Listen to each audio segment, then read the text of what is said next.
Wato pula-pula. Mga ka-TH, medyo yung lupa niya sa sa loob ng 5 feet medyo pula na, pula-pula siya, tapos may itim-itim. Tapos matigas-tigas na siya. Yung doon sa baba, matigas na, katiba ano yun mo ba? Matigas na. Matigas na siya. Hard layer ba to? Tapos yung pula niya may itim-itim. Ganyan. 5 feet to ka-TH, 5 feet.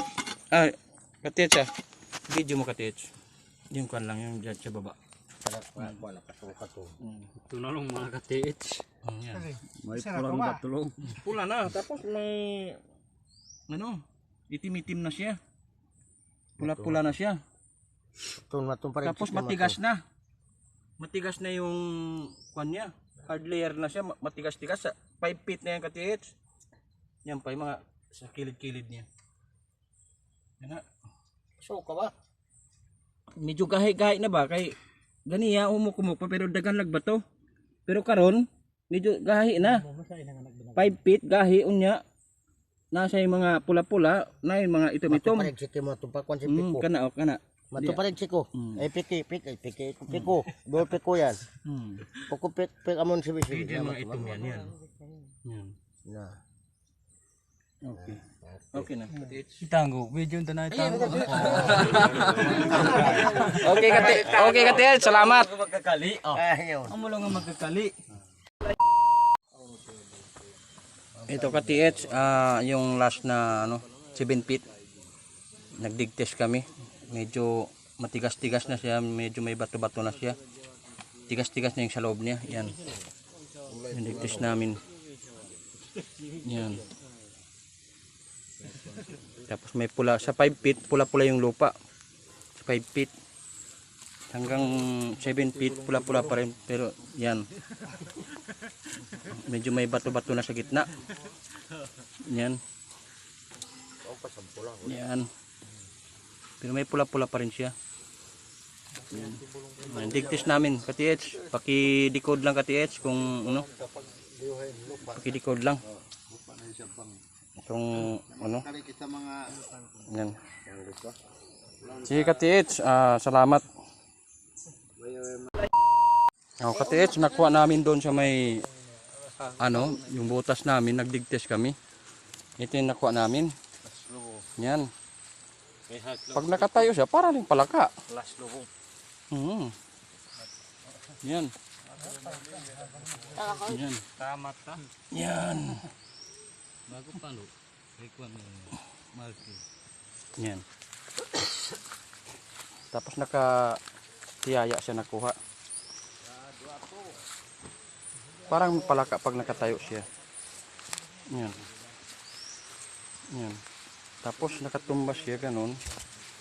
Yun, ganyan. Tsura. Yan.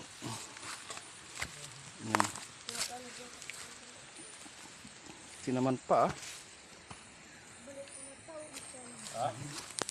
ganyan. Yan ang marker namin, nakuha namin. Laki. Paa. Yan. Yan, ka-TH. Pakibasa lang ka-TH, pa-imbestiga lang kung legit ba ito marker. Nakuha. Yan o. Pakibasa lang ka-TH kung legit ba ito. Yan. Okay. Sige ka-TH, salamat. Okay, kumusta po kayong lahat mga ka-TH, no? And then sa iyo ka-TH, pasensya na, medyo natagalan tayo sa pag-reply nitong pinasa ninyong video. So para sa akin, ang ginawa ninyong test dig ay positibo po yan, no? Kahit ang una nyong nakita ay pula or mix na may itim at mga pula-pula, para sa akin positibo po yan ka-TH. Minsan yung ginawa nilang bricks na materials ay pinaibabaw nila kaya pula-pula tingnan at matigas, no? Tingnan niyo yung mga bricks nila na ginawa. So ganun po yon, no? Minsan yung akala natin bato pero mga bricks po yan na hinulma na kung titingnan natin ay isang nature or natural na bato. Dito naman sa countersign na pinakita mo katets, no, positibo po yan kahit malikot yung camera, malikot yung video mo. Ngunit napapansin ko pa rin yung dot na nagtutukoy or nagsasabi na mayroong treasure under. So continue lang, yan po katets, mayroon po akong nakitang dot dyan. At bukod dyan mayroon pa akong nakitang iba na siguro ako lang ang nakapansin. Kaya nga di na po ako magbibigay ng kung ano po yung sketch tungkol sa mga maaaring markings na pwede nating i-share dahil nga marami ngayon ang nagpa-decoder, so mahirap na. So yun na lang, para ang ibigay na lang natin ay yung pwedeng may advice natin. So para sa akin katets, continue, and then ito po ay positibo sa treasure, no. Positibo po ito katets. Ito katets, mayroon po ako nakita dyan na markings. Siguro ako lang po ang nakapansin, or mayroon pa bang iba nakapansin.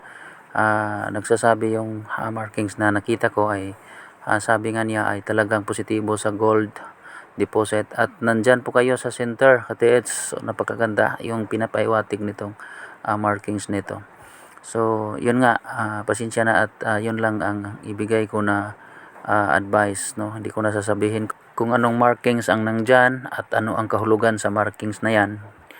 Kaya nasabi natin na ipagpatuloy yung hukay, no.